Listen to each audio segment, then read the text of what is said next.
Capítulo 19. Mathias. Era demais. Ele não havia previsto o quão difícil seria ver sua terra pela primeira vez depois de tanto tempo.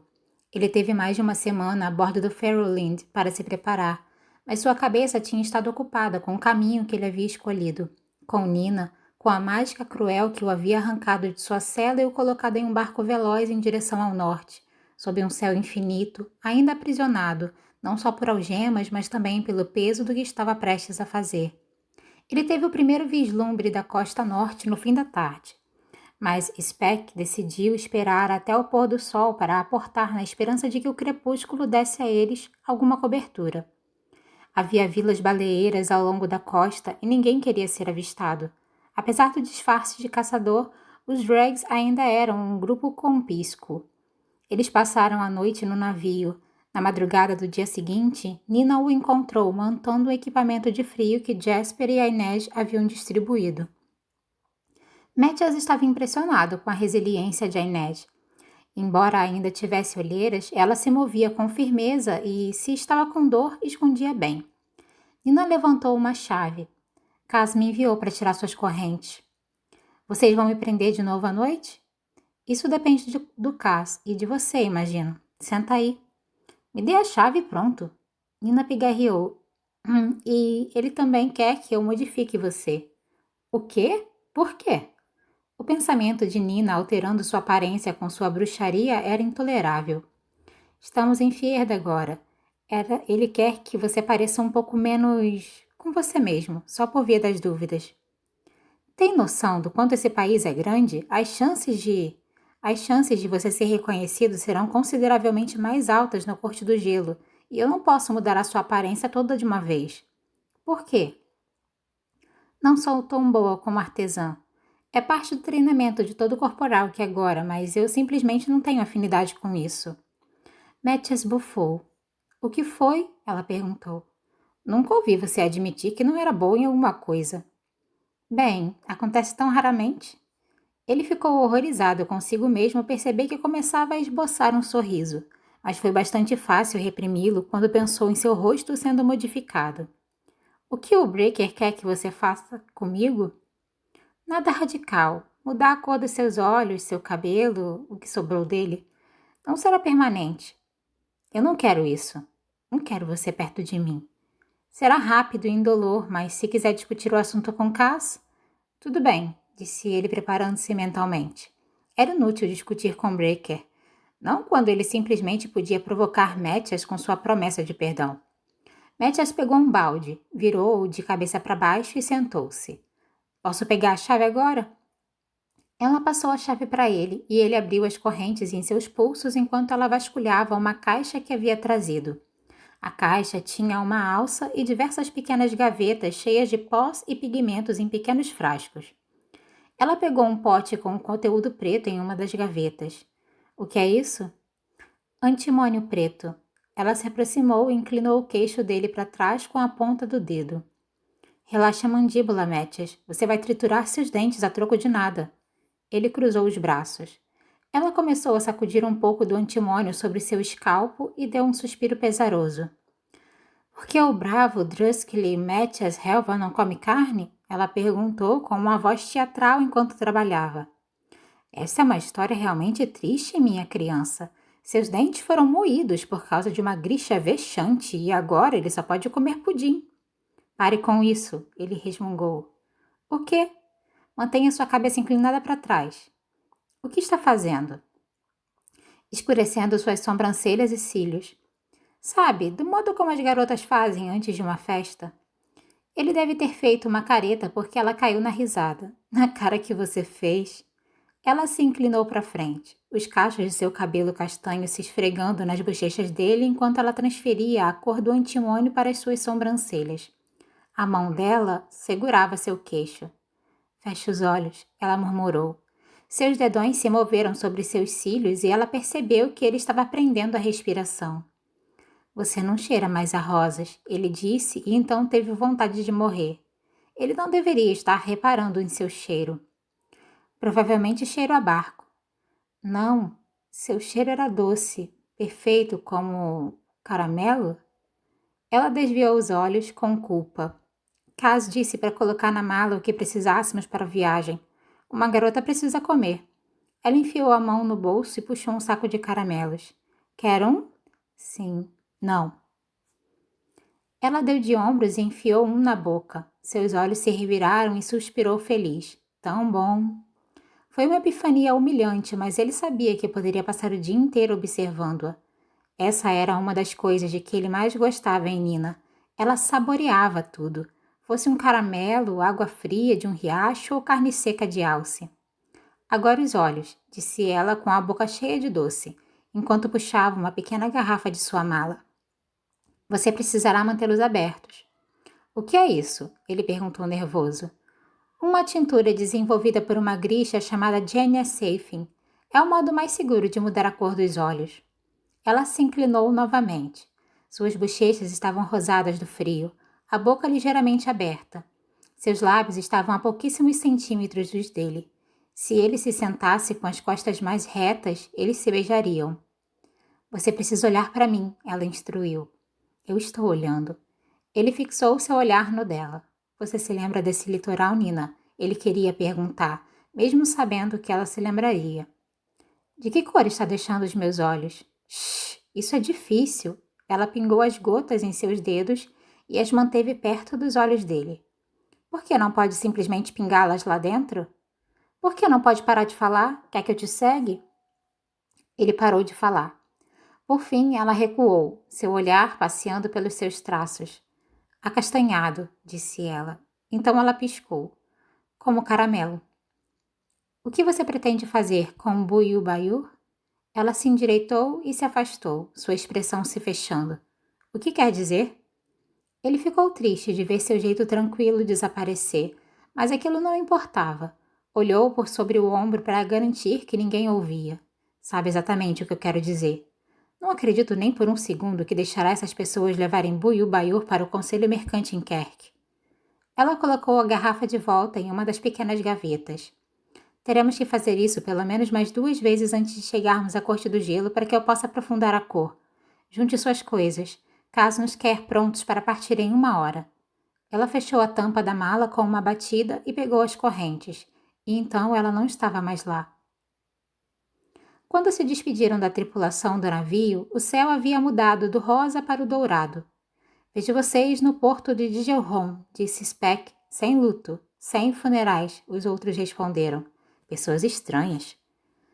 Brecker havia mantido um sigilo frustrante a respeito de como chegariam a Buiú Baiú e escapariam da Corte do Gelo com o cientista, mas ele tinha deixado claro que, uma vez que tivessem seu prêmio, o Ferroland seria sua rota de fuga.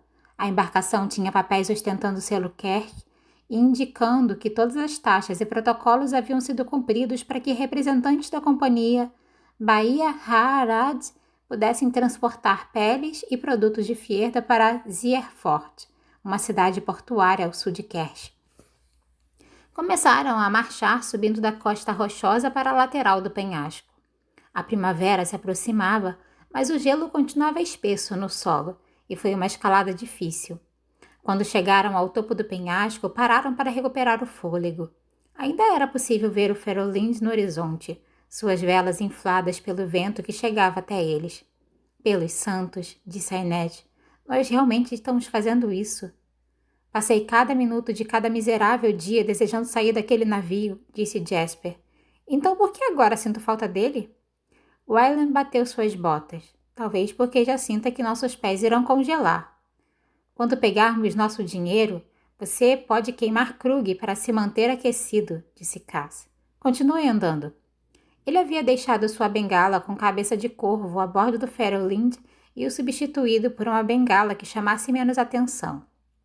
Com pesar, Jasper havia deixado para trás seus estimados revólveres de punho perolado, em troca de um par de armas sem ornamentos, e a Inês havia feito o mesmo com seu extraordinário jogo de facas e adagas, mantendo apenas aquelas que ela aguentaria deixar para trás quando entrasse na prisão. Escolhas práticas, mas Mathias sabia que talismãs tinham poder.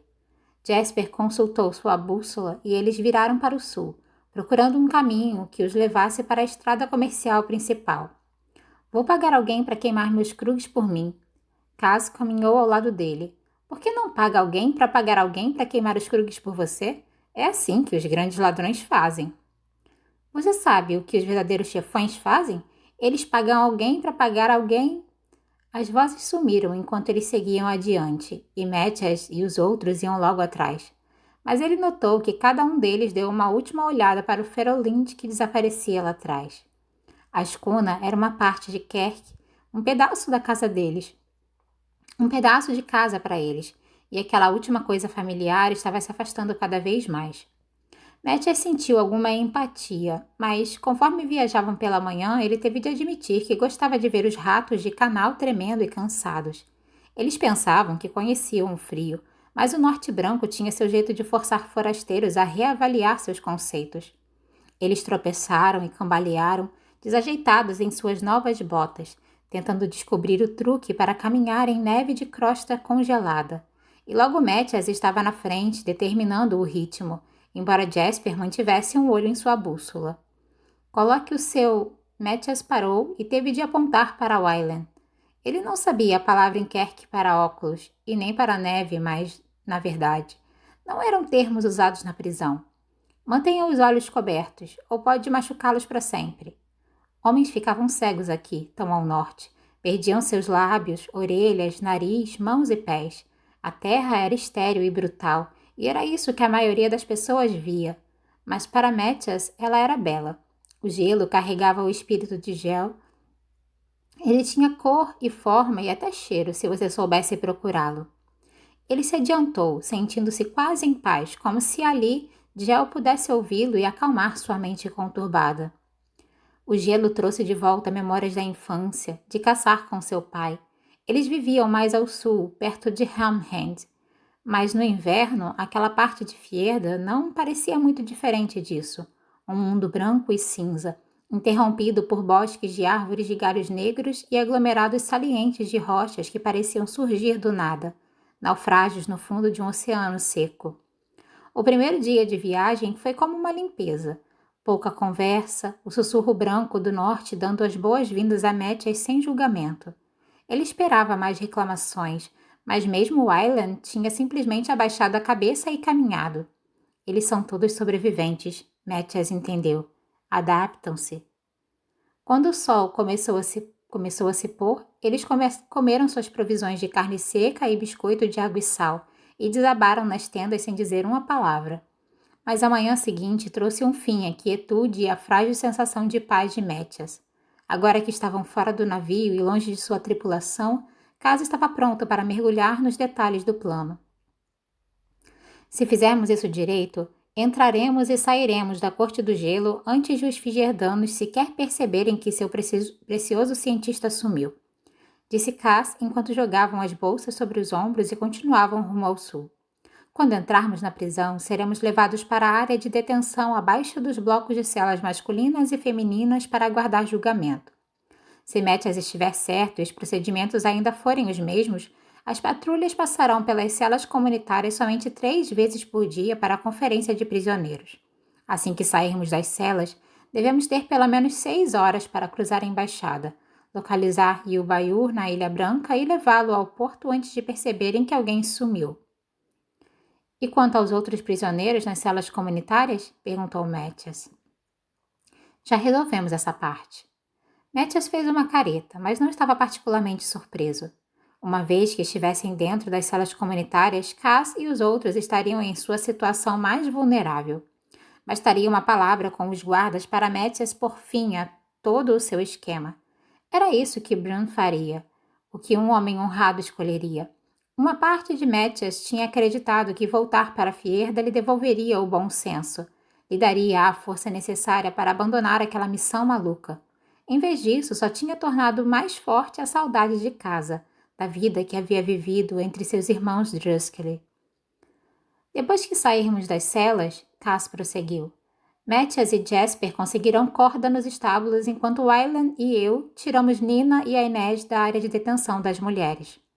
O porão é nosso ponto de encontro. É onde fica o incinerador e não deve ter ninguém na lavanderia depois que a prisão fechar para a noite.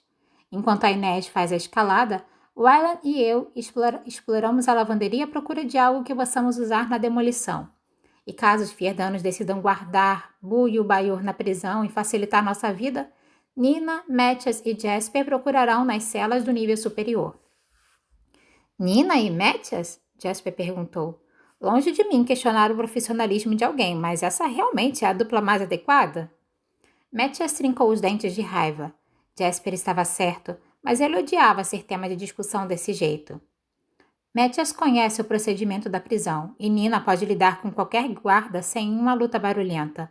Sua função é impedi-los de se matarem. Por que eu sou o diplomata do grupo? Não há diplomata no grupo. Agora, escutem aqui, disse Cass. O resto da prisão não é como a área de detenção. Patrulhas rondam o bloco das celas a cada 2 horas e não queremos nos arriscar a alguém soar o alarme. Então, sejam espertos. Nós coordenaremos tudo a partir das batidas do relógio Elder Clock. Estaremos fora das celas logo após as 6 badaladas. Subiremos para o incinerador e no telhado às 8 badaladas, sem exceções. E depois? Perguntou Wylan. Atravessamos para o telhado do setor da embaixada e obtemos acesso à ponte de vidro a partir de lá. Estaremos do outro lado dos postos de controle, disse Mathias, incapaz de disfarçar uma ponta de admiração em sua voz. Os guardas da ponte presumirão que passamos pelo portão da embaixada e que tivemos nossos papéis analisados minuciosamente lá. Wylan franziu a testa. Em uniforme de prisioneiros? Fase 2, disse Jasper. A farsa. Exato, disse Cass. A Inês, Nina, Mathias e eu pegaremos emprestado uma muda de roupas de uma das delegações. E alguma coisinha extra para nosso amigo Buiu Baiur quando o encontrarmos. E daremos uma volta pela ponte de vidro. Localizamos o Baiur e o levamos de volta à embaixada. Nina, se houver tempo, você o modifica o máximo possível. Contando que não disparemos os alarmes. Ninguém irá notar, mas Contanto que não disparemos os alarmes, ninguém irá notar mais um Shu entre os convidados. A menos que Mathias consiga chegar ao cientista primeiro. Se ele estiver morto quando os outros o encontrarem, Cass não poderia responsabilizar Mathias. Ele ainda obteria seu perdão. E se ele jamais conseguisse se separar do grupo? E o Baiur ainda poderia sofrer um acidente a bordo na jornada de volta. Então, o que estou entendendo disso tudo, disse Jasper, é que o Wylan sobrou para mim. A menos que tenha adquirido um conhecimento enciclopédico repentino sobre a Ilha Branca, a capacidade de abrir fechaduras, escalar muros inescaláveis ou arrancar informações confidenciais de oficiais de alta patente, sim. Além disso, quero 2 pares de mãos produzindo bombas. Jasper olhou triste para suas armas. Tanto potencial desperdiçado. Nina cruzou os braços. Vamos dizer que tudo isso funcione. Como saímos? Andando? Disse Cass. Essa é a beleza desse plano. Lembram o que eu disse sobre guiar a atenção do alvo? No portão da embaixada, todos os olhos estarão concentrados nos convidados que chegam à Corte do Gelo. Pessoas saindo não são um risco de segurança. Então por que as bombas? Perguntou Wylan. Precaução? Há 10 quilômetros de estrada entre a Corte do Gelo e o porto. Se alguém percebe que Buiu Baiur sumiu, teremos que cobrir esse território rapidamente. Ele desenhou uma linha na neve com sua bengala. A rua principal cruza um desfiladeiro. Explodimos a ponte. Ninguém pode nos seguir. Mathias apoiou a cabeça entre as mãos, imaginando o estrago que essas criaturas inferiores estavam prestes a causar na capital de seu país. É um prisioneiro, Helva, disse Cass. É uma ponte, Wylan disse para ajudar. E qualquer coisa que tenhamos que explodir entra no caminho, adicionou Jasper. Calem a boca, Mathias resmungou. Jasper deu de ombros. Fierdanos. Eu não gosto de nada disso, disse Nina. Cass ergueu uma sobrancelha. Bem, pelo menos você e Helva descobriram que tem algo em comum. Eles viajaram mais para o sul, a costa, uma lembrança distante, o gelo cada vez mais interrompido por clareiras de florestas, vislumbres de terra negra e trilhas de animais, provas do mundo vivo. O coração de Jel batendo sempre. Os outros faziam perguntas sem parar. Quantas torres de guardas existem na Ilha Branca mesmo? Acha que Yubayu estará no palácio? Existem casernas de soldados na Ilha Branca? E se ele estiver dentro de uma delas? Jasper e Wyland debatiam que tipo de explosivo poderia ser montado com os suprimentos de lavanderia da prisão, e se eles conseguiriam achar pólvora no setor da embaixada. Nina tentou ajudar a Ned a estimar qual seria o ritmo necessário para escalar o eixo do incinerador a tempo para proteger a corda e levar os outros ao topo. Eles questionavam uns aos outros constantemente sobre a arquitetura e os procedimentos da corte, a planta das 3 guaritas da muralha circular, cada uma delas construída em torno de um pátio. Primeiro posto de controle, 4 guardas. Segundo posto de controle, 8 guardas.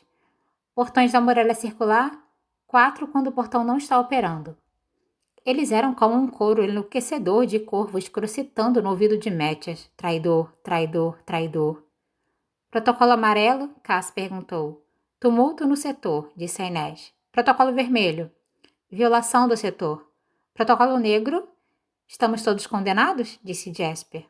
Praticamente, Mathias disse, apertando mais o seu capuz e seguindo penosamente adiante. Eles o tinham obrigado até a imitar os diferentes padrões dos sinos. Uma necessidade, mas ele se sentiu um idiota fazendo aquilo. Blim, blim, blim, blim, blim. Não, espera, é blim, blim, blim, blim, blim. Quando eu for rico, disse Jasper atrás dele, irei para um lugar onde eu jamais tenha de ver neve novamente. E quanto a você, Wyland? Eu não sei ao certo. Acho que você devia comprar um piano dourado, flauta e tocar concertos em um barco de passeio. Você pode atracá-lo no canal, do lado de fora da casa do seu pai. Nina poderia cantar, a Ned adicionou. Faremos um dueto, Nina corrigiu. Seu pai terá que se mudar. Ela tinha mesmo uma voz terrível para cantar. Ele odiava o fato de se saber disso, mas não pôde deixar de olhar por sobre o ombro. O capuz de Nina tinha escorregado para trás e cachos de seu cabelo volumoso haviam escapado da gola. Por que continuava fazendo isso? Ele pensou em uma descarga de frustração. Havia acontecido a bordo do navio também. Tinha dito a si mesmo para ignorá-la, mas quando se dava conta, seus olhos a estavam procurando. Mas era tolice fingir que ela não ocupava seus pensamentos. Ele e Nina tinham atravessado juntos aquele mesmo território. Se os seus cálculos estavam corretos, eles haviam se banhado a apenas alguns quilômetros de onde o Ferolin tinha se aproximado da costa. Tudo tinha começado com uma tempestade, e de certa maneira aquela tempestade nunca havia terminado. Nina havia soprado para dentro de sua vida com o vento e a chuva e feito seu mundo girar. Ele se sentia desnorteado desde então. A tempestade tinha vindo do nada, sacudindo o barco como um brinquedo nas ondas. O mar tinha brincado com eles até se cansar do jogo e afundado seu barco sob uma massa confusa de cordas, velas e homens gritando. Mathias se lembrava da escuridão da água, o frio terrível, o silêncio das profundezas. No instante seguinte, estava cuspindo água salgada, lutando para respirar. Alguém havia passado o braço em torno do seu peito e eles estavam se movendo pela água. O frio era insuportável, mas de alguma maneira ele estava aguentando. Acorde, seu amontoado miserável de músculos! Vigerdano limpo, puro, falado como um nobre. Ele virou a cabeça e ficou chocado ao ver que a jovem bruxa que eles haviam capturado na costa sul da ilha errante o segurava e estava murmurando consigo mesmo em ravicano. Ele sabia que ela não era realmente Kailis. De alguma forma, ela havia se libertado de suas algemas e jaulas. Cada parte dele entrou em pânico. Teria lutado se estivesse menos chocado e entorpecido. Mexa-se, ela lhe disse em vez da anarquia, arquejando. Pelos santos, o que coloco na sua comida? Você pesa tanto quanto uma carroça de feno. Ela estava lutando terrivelmente, nadando pelos dois. Ela havia salvado sua vida. Por quê? Ele se virou nos braços dela, batendo as pernas para ajudar a impulsioná-los para a frente. Para sua surpresa, ele a ouviu chorar baixinho. Graças aos santos, disse ela. Nade, seu patata gigante. Onde estamos? Ele perguntou. Eu não sei, ela respondeu, e ele podia ouvir o terror na voz dela. Ele chutou a água para se separar dela.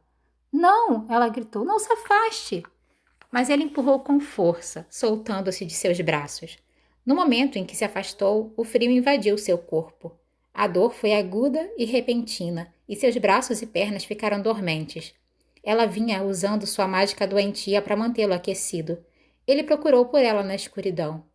Drusji, ele gritou, envergonhado do medo em sua voz. Aquela era a palavra fierdana para a bruxa, mas ele não tinha um nome para ela. Druskele, ela gritou, e então ele sentiu seus dedos roçarem o dela na água escura. Agarrou-se a ela e puxou-a para perto de si. O corpo dela não parecia exatamente quente, mas assim que eles fizeram contato, a dor em seus próprios membros retrocedeu. Ele foi tomado por gratidão e repulsa. Temos que encontrar terra firme, disse ela arfando. Não posso nadar e manter nossos corações batendo. Eu nadarei, disse ele. Você. Eu nadarei. Ele enganchou as costas dela em seu peito, seu braço passado sobre os dela, cruzando em seu corpo. Do mesmo modo que ela o segurava apenas alguns momentos atrás, como se ela estivesse se afogando. E ela estava. Os dois estavam. Ou logo estariam, se não morressem congelados primeiro. Ele bateu as pernas num ritmo constante, tentando não gastar muita energia, mas os dois sabiam que isso provavelmente era inútil. Eles não estavam muito longe da costa quando a tempestade os atingiu, mas estava completamente escuro. Eles podiam estar nadando em direção à costa ou nadando mar adentro. Não havia som algum além de suas respirações, o espirro da água, o rumor das ondas. Ele os manteve em movimento, embora pudessem muito bem estar nadando em círculos. E ela os manteve respirando. Qual dos dois desistiria primeiro, ele não sabia. Por que me salvou? Ele perguntou finalmente. Pare de desperdiçar energia, não fale. Por que fez isso? Porque você é um ser humano, ela disse com raiva. Mentira.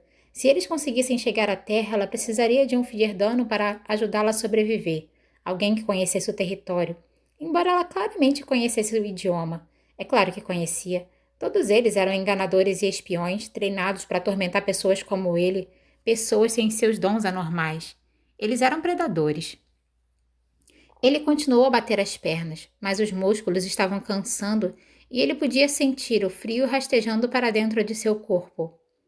Já vai desistir, bruxa? Ele a sentiu, espantando a exaustão, e o sangue correu de volta para seus dedos dos pés e das mãos. Acompanharei seu ritmo, Druskle. Se morrermos, será o seu fardo para carregar na próxima vida. Ele teve de rir um pouco com aquilo. Realmente não lhe faltava atitude. Aquilo tinha ficado claro, mesmo quando ela estava enjaulada.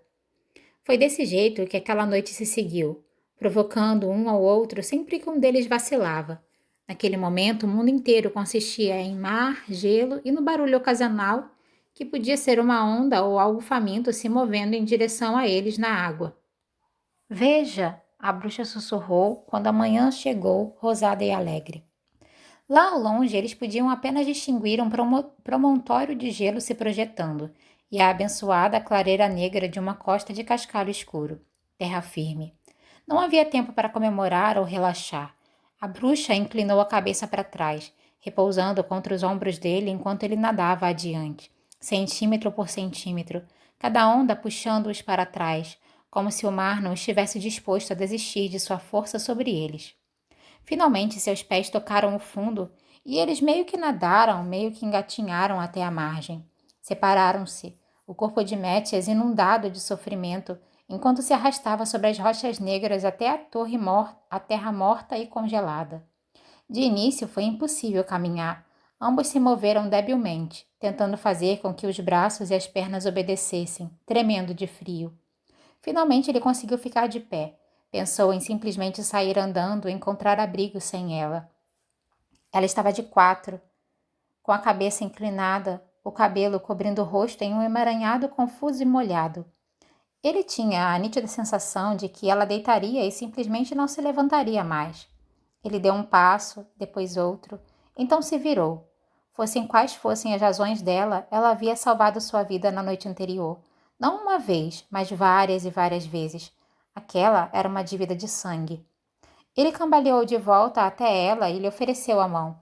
Quando ela olhou para cima, a expressão em seu rosto era um mapa sombrio de aversão e fatiga, no qual ele viu um misto de vergonha e gratidão, e soube que, naquele breve momento, ela era um espelho seu. Ela também não queria dever nada a ele. Ele poderia tomar essa decisão por ela. Devia-lhe pelo menos isso. Ele se abaixou e a ergueu, e eles mancaram juntos para longe da praia. Eles seguiram para o que Mathias esperava que fosse o oeste. O sol podia brincar com seus sentidos tão ao norte, e eles não tinham bússola para se orientar. Estava quase escurecendo e Mathias tinha começado a sentir a agitação de um pânico verdadeiro quando finalmente vislumbrou o primeiro dos acampamentos baleeiros. Ele estava deserto. Os postos avançados só entravam em atividade na primavera. E havia pouco mais do que uma cabana feita de ossos, torrão de grama e peles de animais. Mas a existência de um abrigo significava que eles sobreviveriam à noite pelo menos. A porta não tinha tranca. Eles praticamente caíram por ela. Obrigada, ela resmungou, enquanto desabava ao lado da lareira circular. Ele não disse nada. Encontrar o acampamento tinha sido mera sorte. Se o mar os tivesse levado mesmo uns poucos quilômetros além na costa, eles estariam em apuros. Os baleeiros tinham deixado turfa e gravetos secos na lareira. Mathias trabalhou no fogo, tentando conseguir dele mais do que fumaça. Estava atrapalhado e cansado, e sua fome era tão grande que comeria de bom grado o couro da própria bota. Ao ouvir um farfalhar atrás de si, ele se virou e quase deixou cair o pedaço de madeira que estava usando para alimentar as pequenas chamas. O que está fazendo? Ele vociferou. Ela olhou por sobre o ombro, seu ombro bem nu, e disse: Eu deveria estar fazendo alguma coisa? Coloque as roupas novamente. Ela revirou os olhos. Não vou morrer congelada para preservar o seu pudor. Ele cutucou com força a fogueira, mas ela o ignorou e despiu-se por inteiro, túnica, calças e até as peças íntimas.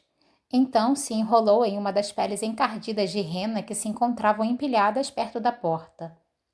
Pelos santos, que cheiro é esse? Ela resmungou, arrastando-se e montando um ninho com as outras poucas peles e cobertas ao lado do fogo. Cada vez que ela se movia, o manto de rena se partia, revelando um pedaço de panturrilha redonda, pele branca, a sombra entre seus seios. Ela fazia de propósito, ele sabia. Ela estava tentando provocá-lo, ele sabia. Ele precisava se concentrar no fogo. Ele quase havia morrido e, se não conseguisse acender a fogueira, ainda poderia morrer. Se ao menos ela parasse de fazer tanto barulho, a madeira escapuliu de suas mãos. Nina resmungou e se deitou no ninho de peles, apoiando-se em um cotovelo. Pelos santos, Drusker! O que há de errado com você? Eu só quero me aquecer, prometo não desonrá-lo enquanto dorme. Não tenho medo de você, ele disse irritado. O sorriso dela era cruel. Então é tão estúpido quanto parece. Ele continuou agachado ao lado da fogueira, mas sabia que deveria deitar ao lado dela. O sol tinha se posto e a temperatura estava caindo. Lutava para impedir que seus dentes batessem e eles precisariam do calor um do outro para sobreviver aquela noite. Isso não deveria tê-lo preocupado, mas não queria estar perto dela, porque ela era uma assassina, ele disse a si mesmo. Era esse o motivo, uma assassina e uma bruxa. Ele se forçou a levantar e caminhar em direção aos cobertores, mas Nina ergueu a mão para impedi-lo. Nem pense em se aproximar de mim vestindo essas roupas, você está encharcado. Você pode manter nosso sangue fluindo. Estou exausta, disse ela com raiva. E assim que eu adormecer, tudo o que teremos é aquela fogueira para nos manter aquecidos. Posso vê-lo tremendo daqui. Todos os Fijerdanos são assim tão pudicos? Não. Talvez. Ele não sabia realmente. Os Druskel eram uma ordem sagrada. Eles deviam viver de modo casto até casarem. Boas esposas fierdanas que não saíam por aí gritando com as pessoas e arrancando suas roupas. Todos os Grishas são tão obscenos? Ele perguntou na defensiva. Homens e mulheres treinam lado a lado no primeiro e no segundo exército. Não sobra muito espaço para timidez virginal. Não é natural que as mulheres lutem. Não é natural que a estupidez de alguém seja proporcional à sua altura.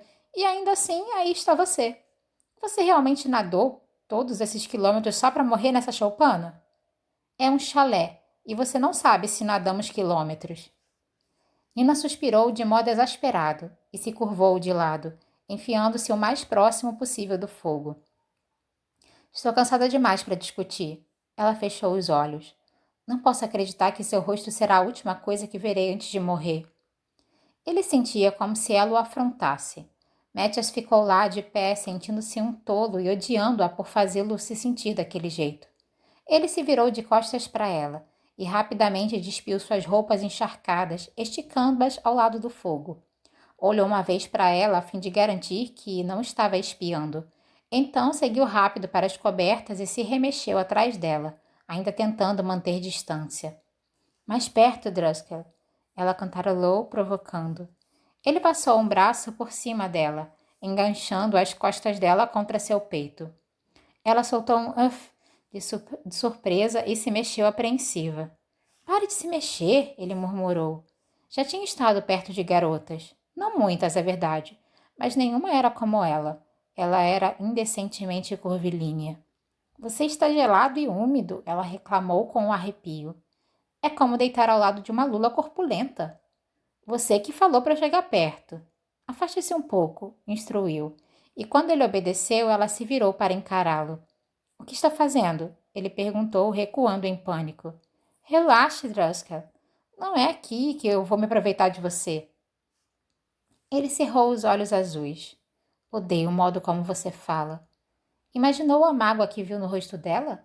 Como se suas palavras pudessem ter qualquer efeito sobre essa bruxa. Ela confirmou que ele estava imaginando coisas quando disse: Acha que eu me importo com o que você gosta ou deixa de gostar? Pousou as mãos no peito dele, concentrando-se no coração. Ele não devia deixá-la fazer isso. Não devia mostrar sua fraqueza. Mas assim que seu sangue começou a fluir e seu corpo se aqueceu, o alívio e o bem-estar que o percorreram foram bons demais para resistir. Ele se permitiu relaxar um pouco, de má vontade, sob suas palmas.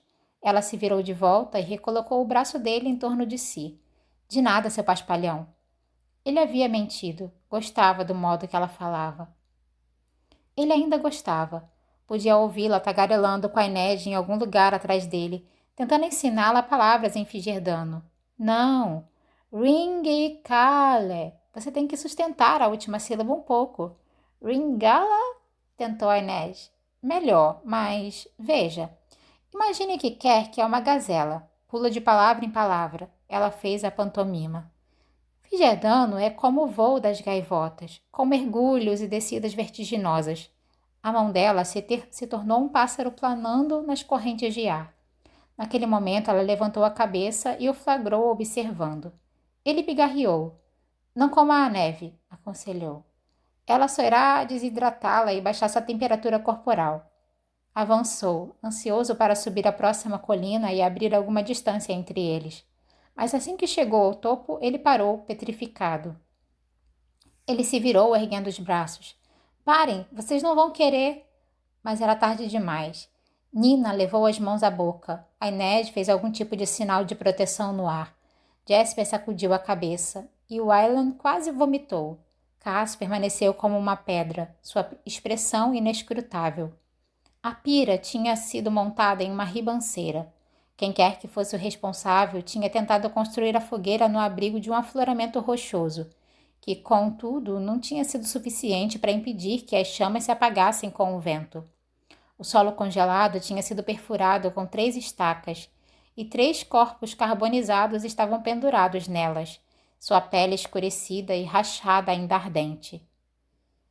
Zen, praguejou Wylan. O que é isso?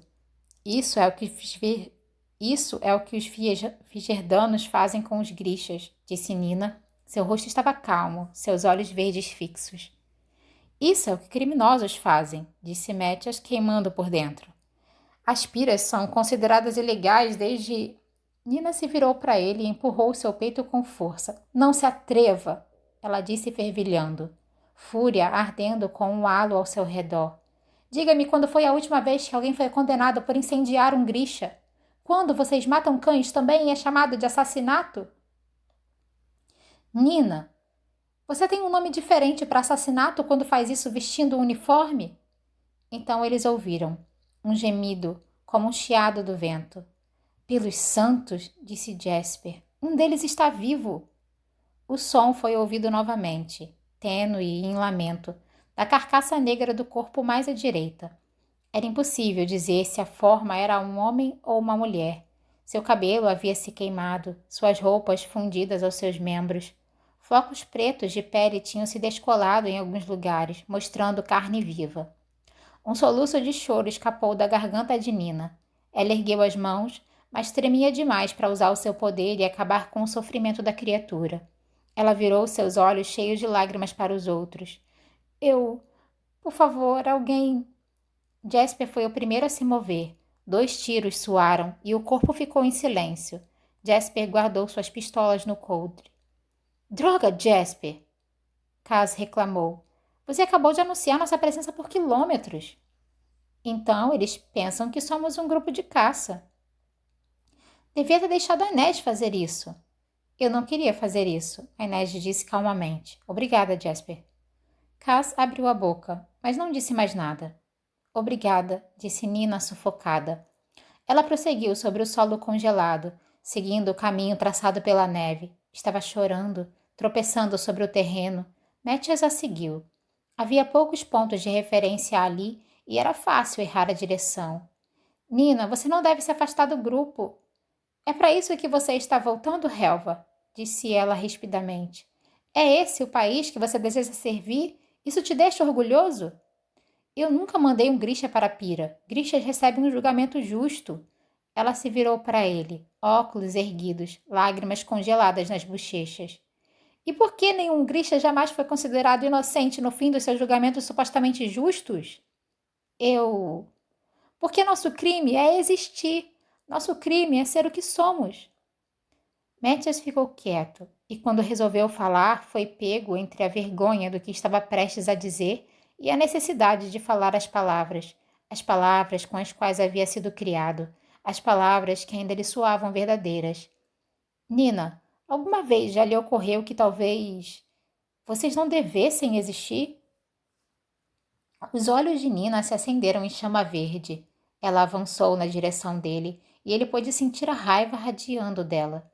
Talvez vocês é que não devessem existir, Helva. Fracos e moles com suas vidas curtas e seus preconceitos deprimentes. Vocês cultuam espíritos da floresta, espíritos do gelo que não se dão ao trabalho de aparecer, mas você vê poder real e anseia por eliminá-lo. Não zombe do que não entende. Minha zombaria te ofende? Meu povo adoraria suas risadas no lugar dessa barbaridade. Um olhar de satisfação suprema atravessou seu rosto. Ravika está se reerguendo, e também o segundo exército, e quando isso acontecer, espero que eles lhe concedam o julgamento justo que você merece. Espero que acorrentem os Druskel e os forcem a ouvir seus crimes sendo enumerados para que o mundo saiba exatamente a soma de suas maldades. Se está tão desesperada para ver Ravika se erguer, por que não está lá agora? Eu quero que você consiga o seu perdão, Helva. Quero que esteja aqui quando o segundo exército marchar ao norte e invadir cada centímetro dessa terra estéril. Espero que eles queimem seus campos e salguem suas terras. Espero que enviem seus amigos e sua família para Pira. Eles já fizeram isso, Zenik. Minha mãe, meu pai, minha irmãzinha bebê, soldados infernais, seus grixas preciosos, perseguidos, queimaram nossa vila até não sobrar nada. Não tenho mais nada a perder. A risada de Nina foi amarga. Talvez tenha passado muito tempo em Hellgate, Mathias. Sempre existe mais a se perder.